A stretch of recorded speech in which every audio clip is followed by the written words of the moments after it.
Bonjour et bienvenue à vous sur actunautique.com, Nicolas Venance. Alors aujourd'hui je suis à Hyères, dans le port de Plaisance. Devant moi, le tout nouveau voilier de l'Odyssée Bleue de Stéphane Mifsud. C'est un bateau que Stéphane a réceptionné il y a 15 jours à peine.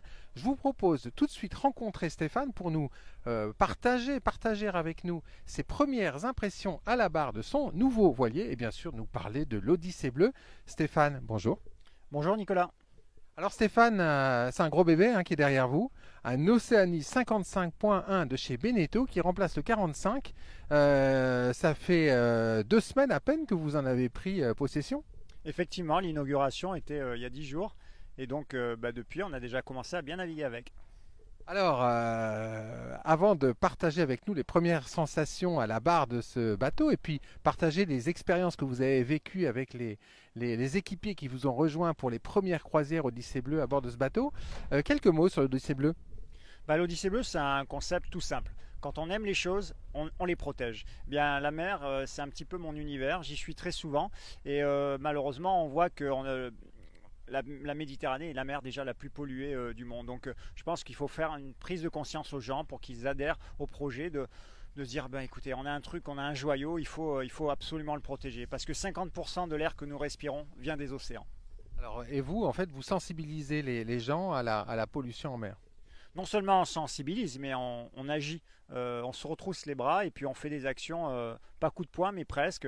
Là, mardi dernier, on a mobilisé 450 enfants et on a travaillé sur la dépollution des océans. Le 8 juin, c'était la journée mondiale des océans. Les 450 enfants des écoles ont fait un travail pédagogique et à la suite de quoi, on a extrait des déchets, on a plongé en apnée, on a accroché des déchets à une corde et c'est les enfants qui ont extrait ces déchets. Il y avait aussi des ateliers qui ont permis aux enfants de comprendre tout ce qui était l'environnement. Et même si les grands aujourd'hui sont un petit peu, c'est un petit peu trop tard pour certains grands, les petits, eux, adhèrent rapidement et comprennent ce qu'est l'environnement. Alors, pour vos différentes missions, vous avez une flottille de bateaux, des semi-rigides et puis un voilier. Jusqu'à présent, vous aviez un Oceanis 45. Vous venez de le remplacer par un Oceanis 55.1. Pourquoi ce remplacement? Le 45 est un super bateau et bon, comme je vis à 200 à l'heure, c'était mon premier gros voilier et je l'ai gardé que 2 ans parce que j'ai envie de, comme dans ma vie, comme dans mes records, je vais à fond et j'aime l'excellence et résultat, c'était tout naturel de passer sur un des vaisseaux amiral de la marque et ce 55.1 est arrivé donc en remplacement du 45. Avec plus de place parce que vous organisez des croisières et puis des missions sur lesquelles vous avez besoin de beaucoup de place en fait. Oui, on fait des missions qui ont différents objets. Des fois, on emmène des scientifiques parce que mes capacités d'apnéiste me permettent de m'approcher plus facilement des animaux marins, des baleines, des dauphins et autres requins. Et donc, je mets au service mes petits poumons pour pouvoir faire la liaison entre les animaux et la terre afin de mieux les comprendre, pour mieux les protéger. On fait également des sorties où on emmène les gens pour les éduquer, pour leur faire comprendre la beauté de l'environnement et à nouveau pour les éduquer. Et là, on revient aujourd'hui d'une croisière de 4 jours. Alors justement, croisière de 4 jours, vous étiez 10 à bord de cet Oceanis 55.1. Quelles sont vos premières impressions à la barre de ce voilier? Il est gros, il est très gros. C'est un très gros bateau, mais c'est assez surprenant que ça se manie d'une manière assez facile parce que on est aidé par d'une part l'électronique, par un propulseur d'étrave qui est très puissant, et puis j'ai pas pris une voile sur enrouleur, j'ai pris un mât traditionnel avec un génois qui s'enroule, et là, résultat, on a quand même un bateau très sportif malgré tout, malgré son poids et son embonpoint. Alors justement, quelques vitesses atteintes avec ce bateau. Mais moi, je suis un compétiteur dans l'âme, dans l'apnée, et même si c'est pas un bateau de course, mais j'ai essayé d'optimiser. L'ancien parrain du bateau était Jérémy Bayou, donc je me devais d'essayer de lui faire honneur. Et c'est un bateau qui, par 13 nœuds de vent, arrive à avancer à 9 nœuds 5, voire 10 nœuds. Je suis assez surpris de ses capacités dans un confort qui est royal. Avec un apprentissage sur cette croisière que vous m'avez révélé avant cette interview, c'est le SPI. Oui, le SPI pour les nuls. Moi, je commence sur un 55 pour envoyer un SPI. J'avais jamais fait SPI asymétrique. Donc, il y a un copain, Christophe Baruet, qui est un super bon en voile, qui m'a éduqué un petit peu lors d'une sortie avant-hier. Et résultat, le lendemain, je me suis dit, la veille du départ, le lendemain, je me suis dit, bon, allez, je vais essayer. Je me suis tenté par au début 5-8 nœuds de vent pour pas faire trop de cocotiers, mais finalement le SPI asymétrique avec la chaussette, c'est juste du bon sens, faire passer les bouts au bon endroit, mais après ça pousse quoi. On a eu jusqu'à 13-14 nœuds de vent et le bateau il filait à 10 nœuds pareil à 155 degrés du vent, c'était très agréable. Alors, question vie à bord, hein, parce que une mission, c'est de la vie à bord. Vous étiez 10, vous êtes resté 4 jours. Première sensation?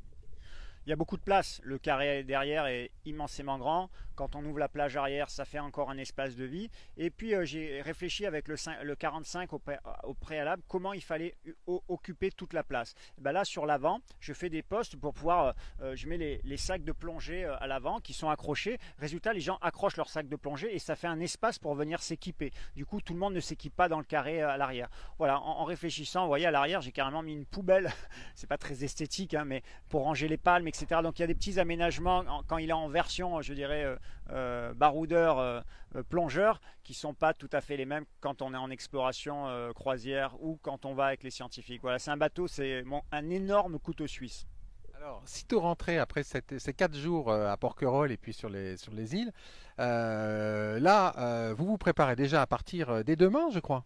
Oui, oui, on refait les pleins, on refait l'avitaillement, on nettoie le bateau et puis demain on repart avec 9 personnes et on a la chance d'être conviés au rassemblement des grands bateaux Beneteau que vous devez connaître qui se passe aux Baléares.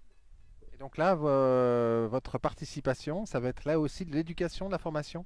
Oui, j'ai la chance qu'on me donne la parole à ce moment-là et je vais essayer de sensibiliser les gens qui participent à cette manifestation, qui sont déjà tous des grands initiés, à ce qu'est l'environnement, à ce qu'est la mer et leur faire une petite animation liée à la plongée. Parce que je pars avec beaucoup de matériel de plongée, des palmes, et ça va être la surprise, on va les faire plonger.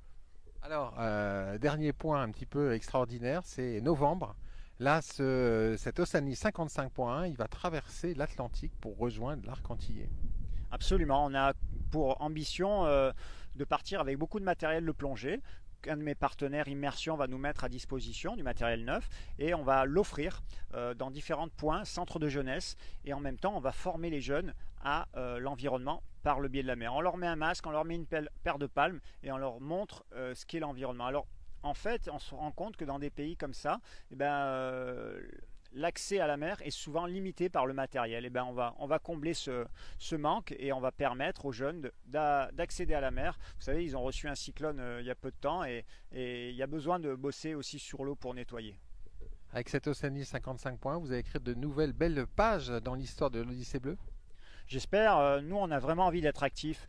Beaucoup de gens font de l'environnement pour dire on fait de l'environnement. Nous on fait de l'environnement en se retroussant les manches et en agissant sur des sujets tout à fait concrets et variés. Dans quelques semaines, on va inaugurer un sentier sous-marin ici pas loin de Hyères, sur Hyères à Gien, et un sentier sous-marin qui est dédié aux handicapés. Donc voilà, on va sur multiples axes afin d'être toujours performant.